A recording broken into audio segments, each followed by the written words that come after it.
आज के मुख्य समाचार। हंगामेदार रही नगर निगम सामान्य सभा की बैठक। लोहंडीगुड़ा ब्लॉक के ग्राम धूरा गांव में महुआ शराब फैक्ट्री लगाने का ग्राम वासियों ने किया विरोध। राजधानी में समय से उपचार न मिलने से प्रसूता की मौत और नक्सलियों से लोहा लेने बस्तर बटालियन की तैनाती। This program is brought to you by VD Pharmaceuticals, Journey towards Health. और अब खबरें विस्तार से। शुक्रवार को जगदलपुर नगर निगम में 2.5 महीने बाद सामान्य सभा की बैठक आयोजित की गई, लेकिन ये बैठक हंगामे की भेंट चढ़ गई। विपक्ष ने साफ सफाई, डॉग बाइट और बिलो रेट में ठेके के काम देने को लेकर महापौर को घेरा। जगदलपुर नगर निगम में 31 मार्च को बजट पेश हुआ था। बजट पेश करने के करीब 2.5 महीने बाद सामान्य सभा की बैठक आयोजित की गई थी, लेकिन ये सामान्य सभा हंगामेदार रही। हंगामे के बीच शुरू हुए सामान्य सभा में नगर निगम सरकार के ऊपर जमकर भ्रष्टाचार का आरोप विपक्ष ने लगाया। सदन में सफाई व्यवस्था, आवारा कुत्तों के आतंक जैसा मामला गरमाया। निगम पार्षद और नेता प्रतिपक्ष संजय पांडे ने कहा कि जगदलपुर शहर कचरे से पटा हुआ है। जगदलपुर नगर निगम ट्वीट करने में मस्त है। भले ही नगर निगम जगदलपुर को सोशल मीडिया में अच्छे नंबर मिले हो, लेकिन जगदलपुर नगर निगम जमीनी स्तर पर सफाई व्यवस्था में शून्य है। एमसीआई की बैठक 10 से 15 दिनों में होनी चाहिए, लेकिन 3 से 4 महीने में एक बार बैठक की जाती है। नगर निगम का सबसे महत्वपूर्ण विषय ये है कि बस्तर संभाग के अलग अलग विभागों में बीटी, सीसी सड़क निर्माण कार्य में 33% तक बिलो रेट में कराया जा रहा है। एकमात्र जगदलपुर नगर निगम ऐसा है जहां 7% एबव में काम किया जा रहा है। उन्होंने कहा कि यदि 20 करोड़ की सड़क बन रही है तो नगर निगम को 66 लाख का नुकसान हो रहा है। इस बारे में निगम महापौर सफीरा साहू ने कहा कि भ्रष्टाचार का आरोप पूरी तरह से गलत है। नगर निगम की टीम आगामी मानसून को देखते हुए सफाई के कार्य में पूरी तरह से जुट चुकी है। यदि विपक्ष शहर के विकास कार्यों का साथ देता तो इस प्रकार से सदन में हंगामा नहीं होता। इसके अलावा ठेके को कम रेट में देने के सवाल पर महापौर ने ऐसे लोगों के नाम सार्वजनिक करने को कहा है और विपक्ष के आरोपों को सरासर गलत बताया। जगदलपुर नगर निगम में विपक्ष एक तरफ भ्रष्टाचार के आरोप लगा रहा है, वहीं दूसरी तरफ निगम सरकार ने ऐसे आरोपों को एक सिरे से खारिज किया है। ऐसे में कहना गलत नहीं होगा कि आने वाले समय में निगम में राजनीति तेज होगी।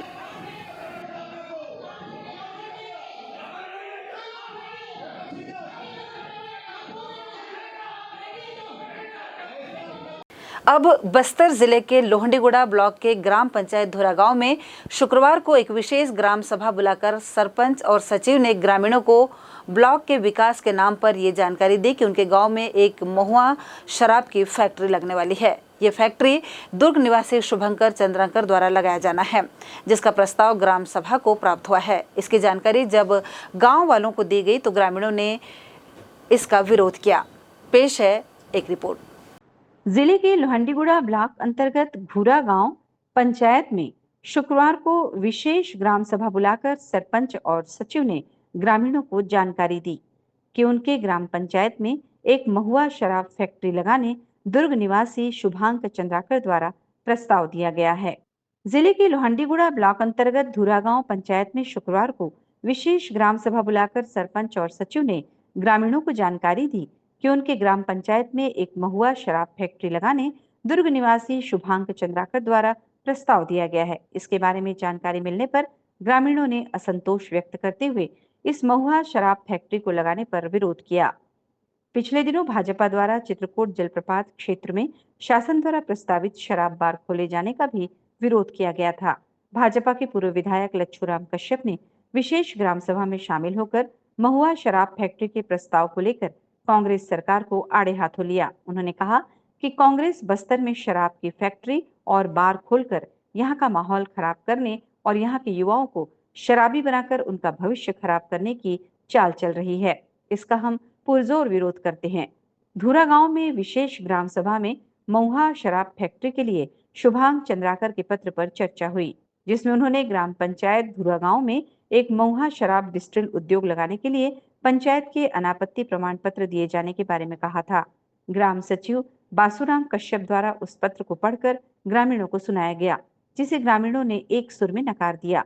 इसके बाद सभी ग्रामीणों की उपस्थिति में वहां इस उद्योग को लगाए जाने के विरोध में एक प्रस्ताव बनाकर उस पर सभी पंचों और ग्रामीणों ने हस्ताक्षर किया। आज के ग्राम सभा में धुरागांव निवासी ग्रामीण आनंद कश्यप ने कहा कि हमने पहले भी टाटा स्टील का विरोध किया था। उसके बाद सरकार ने किसान की जमीन वापस की, लेकिन अब सरकार किस कारण यहाँ इस तरह के छोटे छोटे उद्योग लगाने का प्रयास कर रही है? हम गांव वाले किसी भी तरह के उद्योग को यहाँ लगने नहीं देंगे। हम इसका विरोध करते हैं। वहीं एक महिला वार्ड पंच हाड़िम ने कहा कि यहाँ की महिलाएं और बुजुर्ग सभी ने एक साथ यही फैसला किया है कि यहाँ शराब फैक्ट्री नहीं बनने देंगे।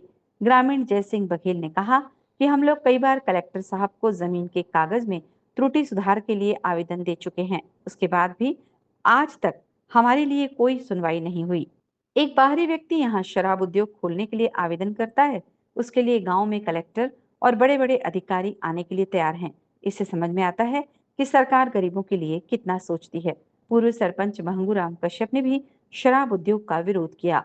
ग्राम सभा में सरपंच दीप्ति कश्यप ने भी सभा की अध्यक्षता की। एविजन न्यूज बस्तर की बात के लिए मैं गीता शर्मा। राजधानी रायपुर के गुढ़ियारी सरकारी अस्पताल में डॉक्टर की लापरवाही के चलते प्रसूता की मौत हो गई। इस लापरवाही हेतु जांच कमेटी बनवाई गई है। रिपोर्ट आने के बाद अस्पताल के प्रमुख डॉक्टर नेहा अग्रवाल को तुरंत हटा दिया गया। गौरतलब है कि 9 जून को गर्भवती महिला को गुढ़ियारी स्थित सरकारी अस्पताल में भर्ती करवाया गया था। डिलीवरी उसी दिन होनी थी। डॉक्टर डिलीवरी कराने का आश्वासन ही देते रह गई। दिन बीत गया, डॉक्टर अस्पताल से चली गई। इलाज में देरी की वजह से महिला बेहोश हो गई। ऐसी परिस्थिति में उसे निजी अस्पताल में भर्ती करवाया गया, पर डिलीवरी होने से पहले ही प्रसूता महिला और उसके गर्भ में पल रहे बच्चे की मौत हो गई। जब परिजनों ने अस्पताल पर लापरवाही का आरोप लगाया तो मुख्य चिकित्सा अधिकारी ने इसकी जांच के लिए एक टीम बना दी। जांच में पाया गया कि महिला चिकित्सक के द्वारा वास्तव में लापरवाही बरती गई है, जिसके मद्देनजर लापरवाह डॉक्टर को उसके कर्तव्य स्थल से अन्यत्र हटा दिया गया। चलिए, लापरवाही की सजा डॉक्टर को हटाकर पूरी कर दी गई, पर उस परिवार का क्या जिसने अपनों को खो दिया। बस्तर में नक्सलियों से लोहा लेने के लिए बस्तर बटालियन फोर्स का गठन किया गया। इसकी ट्रेनिंग विशेष तौर पर से कमांडो स्तर पर की गई है। इस बटालियन में अधिकतर कम उम्र के युवा शामिल हैं, जिनका जोश खरोश नक्सलियों को परास्त करने के लिए काफी है।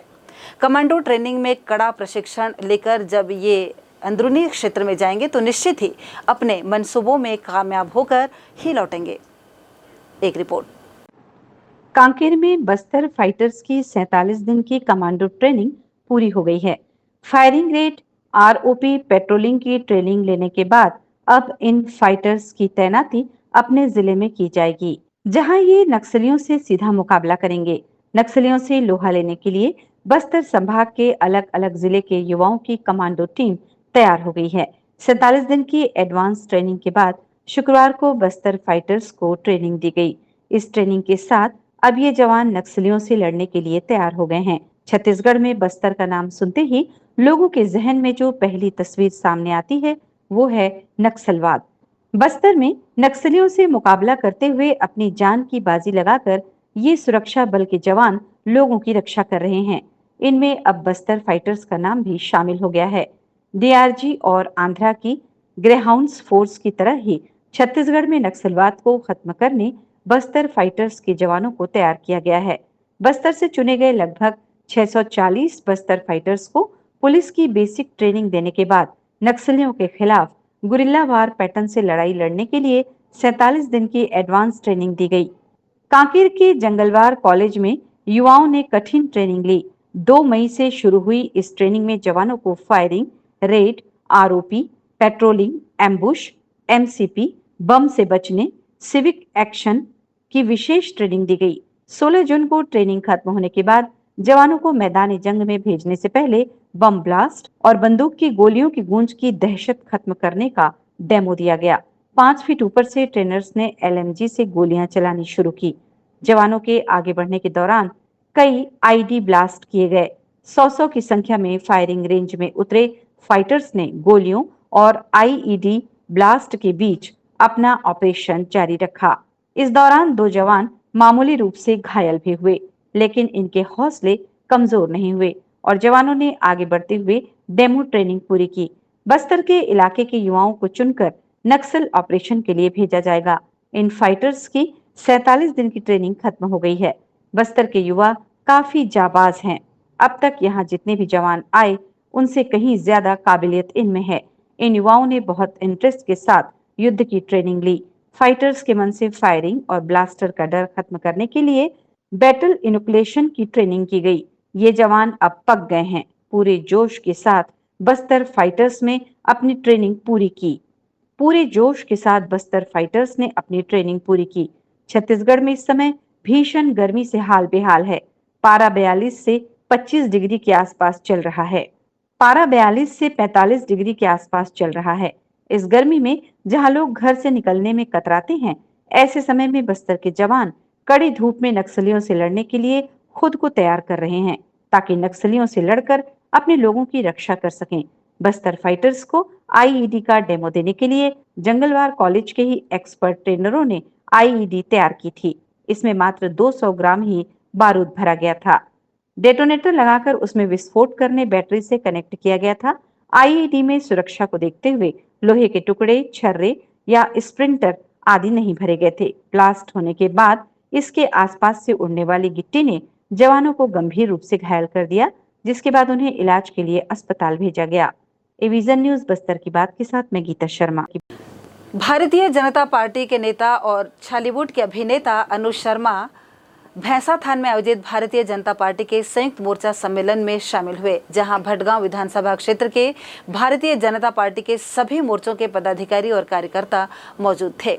विधानसभा चुनाव पर चर्चा करते हुए भारतीय जनता पार्टी नेता अनुज शर्मा ने आगामी विधानसभा चुनाव में भारतीय जनता पार्टी के जीत का दावा भी कर दिया। जी देखिए, माननीय नरेंद्र मोदी जी की सरकार के 9 साल हुए हैं, तो ऐसे में लाभार्थी सम्मेलन का आयोजन किया गया था और उसमें हम लोग लटेरी गए थे, लटोरी। और आज विधानसभा जो हमारा 1 नंबर विधानसभा है भटगांव, अच्छा 5 नंबर हो गया, पहले 1 नंबर, 5 नंबर, हाँ।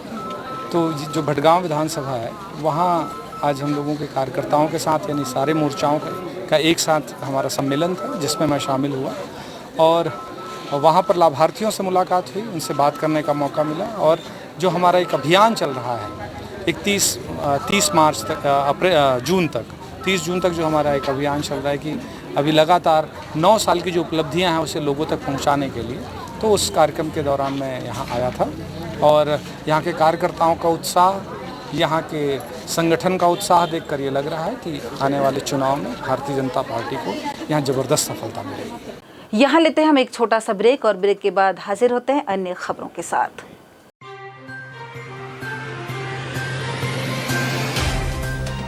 सफर जगतुगुड़ा से जगदलपुर का,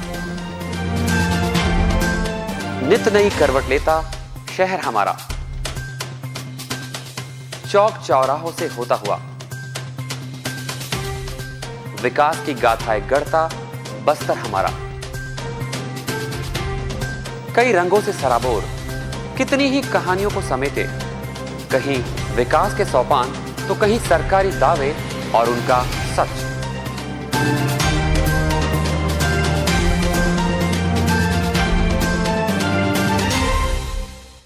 आतंक से दहलते जंगल, जमीन और जीवन, साहस और धैर्य से करवट लेती जिंदगी, राजनीति की चौसर के जाने अनजाने दांव, व्यवस्था की खूबी, कमी और खामी, खूबसूरत नजारे। अब होगी हर बात हमारे साथ, बस्तर की बात।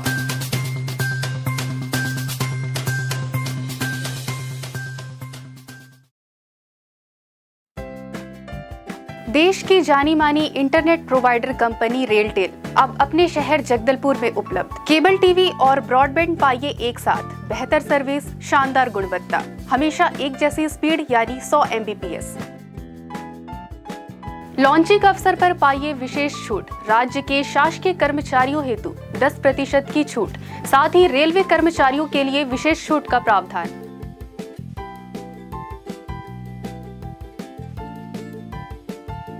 इंटरनेट कनेक्शन हेतु तत्काल अपने केबल ऑपरेटर से संपर्क करें या कॉल करें 9425262386 पर या 961718 985020 पर। ब्रेक के बाद आपका स्वागत है। एकलव्य आदर्श आवासीय विद्यालयों में शिक्षण सत्र 2023-24 के लिए प्रति कालखंड निर्धारित मानदेय पर अध्यापन कार्य हेतु अस्थायी व्यवस्था के तौर पर कालखंड शिक्षक अधीक्षक पद के लिए प्राप्त आवेदनों का परीक्षण कर निर्धारित योग्यता अनुसार पात्र अपात्र पाए गए अभ्यर्थियों की सूची जारी कर दी गई है। सूची बस्तर जिले की आधिकारिक वेबसाइट www.bastar.gov.in पर अवलोकन हेतु उपलब्ध है। सूची के संबंध में किसी भी प्रकार की आपत्ति होने पर अभ्यर्थी स्वयं उपस्थित होकर या डाक के माध्यम से 22 जून तक कार्यालय समय में जगदलपुर स्थित आदिवासी विकास विभाग के सहायक आयुक्त कार्यालय में अपना दावा आपत्ति प्रस्तुत कर सकते हैं। कोरबा के रिहायशी इलाके में ट्रक चालकों द्वारा एक अनोखा जीव देखा गया, जिसे उन्होंने पहले कभी नहीं देखा था। तुरंत इसकी सूचना सर्पमित्र अविनाश यादव को दी गई, जिन्होंने आकर उस अनोखे जीव को रेस्क्यू किया। मिली उड़न गिलहरी। प्रकृति को पूरी तरह से पहचान लेने का दावा इंसान कभी भी नहीं कर सकता। प्रकृति हर बार कई रूप रंग में सामने आती रहती है। कुदरत की कलाकारियां कुदरत ही समझे। कोरबा के रिहायशी इलाके टीपी नगर में ट्रक चालकों को एक अनोखा जीव दिखा, जिसे पहचान पाना भी मुश्किल था, लेकिन उन्होंने देरी न करते हुए सर्पमित्र अविनाश यादव को इसकी जानकारी दी। ट्रक चालकों ने बताया कि वे रात जंगल के रास्ते माल लोड कर शहर आए थे और जब वे सुबह माल खाली करने के लिए ट्रक में चढ़े तो एक अनोखे किस्म के जीव को देखकर दंग भी हुए और काफी घबरा भी गए। इसके बाद उन्होंने RCRS संस्था के प्रमुख सर्पमित्र अविनाश यादव को कॉल कर इस बात की जानकारी दी। जब अविनाश अपनी टीम के साथ वहां पहुंचे तब उन्होंने देखा कि ट्रक में फ्लाइंग स्क्विरल छिपा बैठा था, जिसके बाद अविनाश ने वन विभाग के SDO आशीष और रेंजर कर्माकर को सूचित कर उसका रेस्क्यू किया, जिसके बाद डॉक्टर ने उसका इलाज कराया और उसके बाद सर्पमित्र अविनाश यादव और वन विभाग की पूरी टीम ने विचित्र प्राणी को सुरक्षित उसके प्राकृतिक रहवास में छोड़ दिया। एविजन न्यूज बस्तर की बात के साथ नगीता शर्मा। शनिवार की सुबह RTO ऑफिस जगदलपुर में स्वच्छता एम्बेसडर और परिवहन विभाग के कर्मचारियों द्वारा मिलकर सामूहिक रूप से कचरा साफ किया गया और वृक्षारोपण किया गया। पौधारोपण तो भरी गर्मी में कर दिया गया है, जो सराहनीय है, लेकिन इसके बाद RTO ऑफिस के कर्मचारियों की ये नैतिक जिम्मेदारी होती है कि पौधों को मानसून तक पर्याप्त पानी देकर जीवित रखें। इस दौरान परिवहन अधिकारी ऋषभ नायडू, सुपरिटेंडेंट नरेश संकट, तुलसीराम कश्यप, विपिन साहू, मोहम्मद समीर कुरैशी, राधा DK पारासर, अजय पाल सिंह सहित बड़ी संख्या में स्वच्छता एम्बेसडर उपस्थित थे। ये देखिए नाविक मैडम भी लगी हैं। काम करने लायक बहुत सारा एरिया है। कम से कम 2 दिन लग जाएंगे, इतना कचरा है और बहुत अच्छी जगह आए हैं। एक परिवहन विभाग जरूर अच्छे से साफ होना चाहिए, लोगों का आना जाना है, तो 2 दिन में इसे पूरा अच्छी तरह साफ कर देंगे। हमें खुशी है कि अपन ने अच्छी जगह चुनी। एक बार दिखाइए, सब अपने काम पे लगे हैं।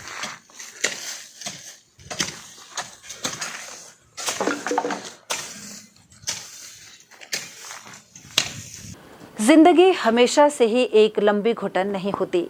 वक्त रह रहकर ताज़ा हवाओं वाला झरोखा भी खोलता है। दिल को दहला देने वाली 100 खबरों के बीच हम अक्सर मन को साहस देने वाले 2-4 संदेशों का अनदेखा कर देते हैं। सच तो ये है कि यही वो संदेश होते हैं जिसको सहारा बनाकर हम आने वाली नस्लों का जीवन संवार सकते हैं। आज के हमारे खास अंक जिंदगी हमारे आसपास को अगर नज़दीक से समझा जाए तो बेशक जिंदगी के प्रति उठने वाले हमारे नकारात्मक भाव बदल सकते हैं। कहीं दरख्तों के साए और कहीं परिंदों की प्यास, बिखरी हुई है जिंदगी हमारे आसपास। शाबाश बच्चों, जब मेहनत में महक पैदा होती है तब बनती है ऐसी कोई ऊर्जावान कहानी जो हाल ही में जम्मू कश्मीर में बनी है। नीट परीक्षा 2023 का रिजल्ट जारी हुआ और एक ही परिवार की 3 मुस्लिम बहनें उसमें सफल हुई। ये है वो कथा जिसका अनुकरण होना चाहिए। यही है वो स्पर्धा जिसकी बराबरी करना राष्ट्रहित में है। नीट के नतीजे घोषित होने के बाद से ही जम्मू कश्मीर की ये तीनों बहनें आज चर्चा में हैं। और हो भी क्यों ना, इन बहनों ने वो कर दिखाया है जो सिर्फ सोचा जा सकता है। इनकी एकाग्रता की दाद देनी होगी। एक ऐसे राज्य से जहां के हालात एक लंबे समय तक उस तरह का रहा हो जहां अध्ययन और अध्यापन की बात सोची भी नहीं जा सकती थी। उस जगह से ऐसी खबर का आना सभी को प्रफुल्लित करता है। ये एक अलग तरह की खुशी है कि एक ही परिवार के 3 बच्चे MBBS करके डॉक्टर बनने जा रहे हैं। मगर एक दूसरी खुशी ये है कि ये तीनों बच्चियां हैं और वो भी उस समुदाय से हैं जिनके विषय में महिलाओं को लेकर ना जाने कैसी कैसी धारणाएं पाली गई हैं। सिर्फ इन बहनों का परिवार ही नहीं, समूचा जम्मू कश्मीर, पूरा देश नौशेरा की इन तीनों बहनों की सफलता से गदगद है। और अगर कोई भारतीय खुश नहीं है तो उन्हें खुश होना चाहिए। घटना छोटी है मगर वक्त का ये इशारा बड़ा है। इसका जश्न मनाया जा सकता है। श्रीनगर के नौशेरा में रहने वाली तुबा बशीर, रुतबा बशीर और अरबिश आपस में चचेरी बहनें हैं, जिनमें तुबा बशीर और रुतबा बशीर सगी बहनें हैं। इन तीनों बहनों ने नीट परीक्षा में मिलने वाली सफलता को अपने बचपन का सपना बताया है। इन बच्चियों की सफलता से सिर्फ उनका ही ख्वाब हकीकत में नहीं बदला है, बल्कि इस घटना ने कौम के लिए एक नए ख्वाब की तबीर की है। कहने वाले तो इतना कहकर खामोश हो जाते हैं कि इन तीनों बहनों ने नौशेरा का नाम रोशन किया है, मगर जिनको सोचना आता है वो समझ सकता है कि इस एक लौ से और कितने दिए रोशन किए जा सकते हैं। तीनों बहनों को और परिवार वालों को बधाई देने वालों का घर में तांता लगा हुआ है। देश की सबसे कठिनतम प्रवेश परीक्षाओं में से एक नीट की परीक्षा में बेइरादा कोई भी सफल नहीं हो जाता। सोचिए कैसी रही होगी वो लगन और तपन। समझी सी बात है, ऐसी सफलता से परिवार तो खुश होगा ही, मगर इस बार पूरा हिंदुस्तान हर्षित हुआ है। कहीं दरख्तों के साए और कहीं परिंदों की प्यास, बिखरी हुई है जिंदगी हमारे आसपास। और अब मौसम की जानकारी। आइए आपको तपते छत्तीसगढ़ की दारुण कथा सुनाएं। आग उगलते छत्तीसगढ़ के लिए राजधानी रायपुर का मौसम विभाग वही गर्मा गर्म बातें कह रहा है जिसे सुनने की अब तबीयत नहीं होती। कह रहा है आने वाला 1-2 दिन मौसम के तेवर में कोई बदलाव नहीं आने वाला है। दक्षिण छत्तीसगढ़ के कुछ हिस्सों में तापमान कुछ कम हो सकता है। उत्तर छत्तीसगढ़ में तो गर्म हवाओं की बात कही जा रही है। छत्तीसगढ़ राजनांदगांव, रायपुर, बिलासपुर, अंबिकापुर, जगदलपुर, दुर्ग, रायगढ़, जांजगीर, मंगेली, धमतरी, जशपुर जिले में कल ग्रीष्म हवा चली। मानसून के बाजू में बैठकर लू चलाने वाले छत्तीसगढ़ ने सभी को हैरत में डाला है। तापमान के मामले में छत्तीसगढ़ का सख्ती 46.1 डिग्री सेल्सियस पर बहुत सख्ती दिखा रहा है और दंतेवाड़ा 25.3 डिग्री सेल्सियस पर गर्म रहकर भी छत्तीसगढ़ में सबसे नरम रहा। मानसून के मौसम में 9 जिलों में लू के संकेत देता हुआ मौसम विभाग कह रहा है कि राजधानी रायपुर अपनी लगन से अभी तपता ही रहेगा। रायपुर का अधिकतम तापमान 42 डिग्री सेल्सियस और न्यूनतम 30 डिग्री सेल्सियस रहा। अब जरा बात कर ले देश को हलाकान करने वाले बिपरजॉय चक्रवात की। गुजरात में बिपरजॉय तूफान का असर अब कम हो रहा है। रात होने के साथ साथ इसके और कमजोर होने की आशंका है। हालांकि अभी भी प्रदेश के कई इलाकों में भारी बारिश जारी है, तो जान लीजिए उसका उपद्रव जारी है। वो अब राजस्थान में भी प्रवेश पा चुका है। बिपरजॉय क्या कर रहा है ये बताने की जरूरत नहीं है, क्योंकि वो एक कहर है और कहर ही ढा रहा है। एविजन न्यूज बस्तर की बात के लिए मैं वीणा पड़ीगर। एक बार फिर से आज की हेडलाइंस। आज के मुख्य समाचार। हंगामेदार रही नगर निगम सामान्य सभा की बैठक। लोहंडीगुड़ा ब्लॉक के ग्राम धूरा गांव में महुआ शराब फैक्ट्री लगाने का ग्राम वासियों ने किया विरोध। राजधानी में समय से उपचार न मिलने से प्रसूता की मौत और नक्सलियों से लोहा लेने बस्तर बटालियन की तैनाती। आज के समाचारों में बस इतना ही। कल हम फिर हाजिर होंगे। अब हमें दीजिए इजाजत। नमस्कार। This program was brought to you by VD Pharmaceuticals. Journey towards health.